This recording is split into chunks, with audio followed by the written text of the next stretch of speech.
Hey dudes, how's it going? Welcome back to another video where today we will be talking about how to read the Bible. So I have 3 Bibles. I've got this one, which is a larger, more study Bible. It's got lots of space to write notes.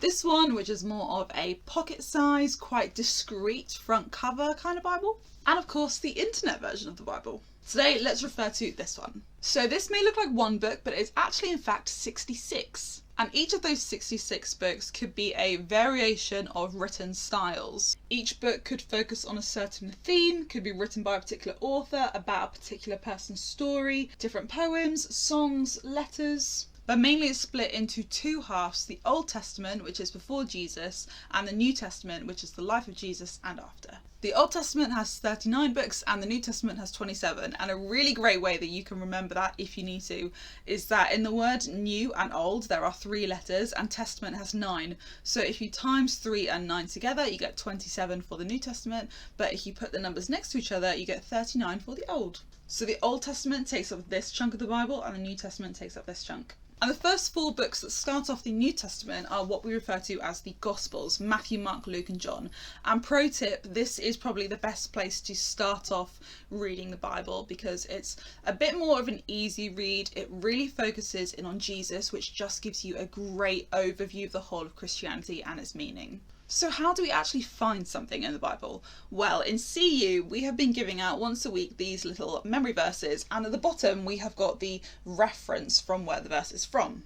So this reads as Matthew 7 verses 7 to 8. So Matthew refers to the book, which you can find by going to the contents page at the front of the Bible, or the more you build up your knowledge, the quicker you'll be able to remember that Matthew is the first book of the New Testament. Next bit of the reference is the chapter number. So here we've got 7, and all of the chapter numbers are written quite large in the books. Next is the verse, which sometimes will come as a singular number, whereas in this Bible verse we've got 7 to 8. So that means we're reading 7 and 8.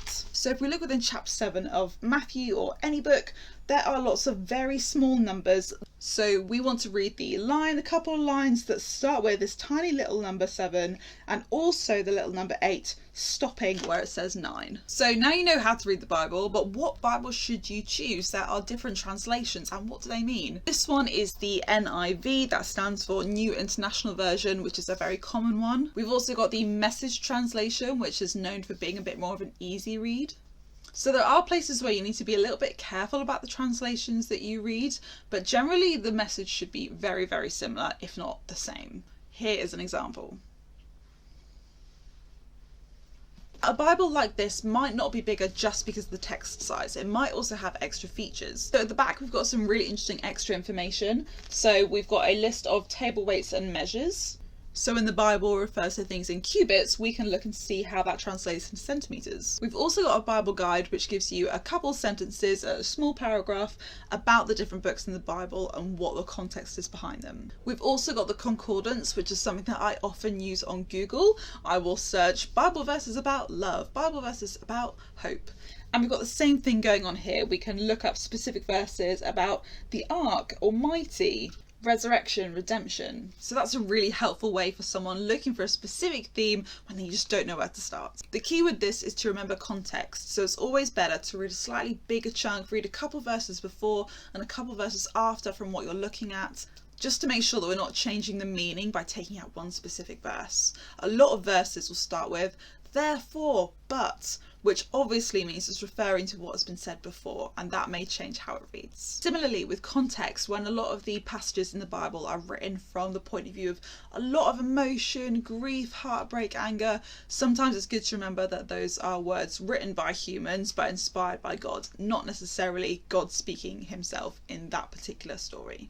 And if that sounds a little bit complicated, it's getting a little bit difficult for you to work out what's right, what's wrong there, how do you read it, don't worry, because the internet, there are loads of books about commentaries. So you can write in a specific Bible reference into Google with the word commentary, and then you'll get loads of results from Bible scholars who can really explain what that verse means and what is the context. They will give you the answer.